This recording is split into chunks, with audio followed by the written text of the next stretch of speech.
Monday morning இன்னைக்கு மகா கந்த சஷ்டி. காலையிலே எழும்பி குளிச்சுட்டு பூஜை ரூம்ல விளக்கெல்லாம் ஏத்தி பூஜைலாம் பண்ணிட்டு விரதத்தை ஸ்டார்ட் பண்ணியாச்சு. நான் இன்னைக்கு ஒரு நாள் விரதம் தான் இருக்கிறேன். ஈவினிங் ஒரு 4:00 மேல டிவில லைவ் பார்க்கலான்னு சொல்லிட்டு உட்காந்துட்டேன். திருச்செந்தூர் லைவ் தான் பார்த்துட்டு இருந்தேன்.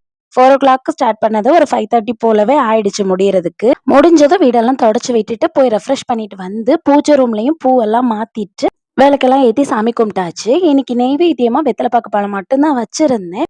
திருக்கல்யாணம் நாளைக்கு டியூஸ்டே அன்னைக்கே பண்ணிக்கலாம்னு சொல்லிட்டு விட்டுட்டேன். வீட்ல பூஜை எல்லாம் பண்ணி முடிச்சதும் பக்கத்துல இருக்க முருகன் கோயிலுக்கு கிளம்பியாச்சு. ஆல்ரெடி 9th வீக் வெத்தலை தீபத்துக்கு ஒரு கோயில் போயிருந்தோம்னு சொல்லலாம். அங்கதான் போயிருந்தேன். வீட்ல இருந்து 10 மினிட்ஸ் தான் டிஸ்டன்ஸ். இந்த கோயில் ரொம்ப விசேஷமா இருக்கும். அங்கேயுமே இன்னைக்கு பயங்கர கூட்டமா தான் இருந்துச்சு. பட் வெயிட் பண்ணி நல்ல திருப்தியா சாமி எல்லாம் பார்த்துட்டு வந்தாச்சு. கோயில்ல இன்னைக்கு பிரசாதம் எல்லாம் கொடுத்துட்டு இருந்தாங்க. ஸோ அங்கேயே கொஞ்சமா வாங்கி சாப்பிட்டுட்டு அப்படியே விரதத்தை வந்து கம்ப்ளீட் பண்ணியாச்சு. நைட் டின்னருக்கு ரொம்ப சிம்பிளா தோசை மட்டுமே சாப்பிட்டு முடிச்சாச்சு. தேங்க்ஸ் ஃபார் வாட்சிங்.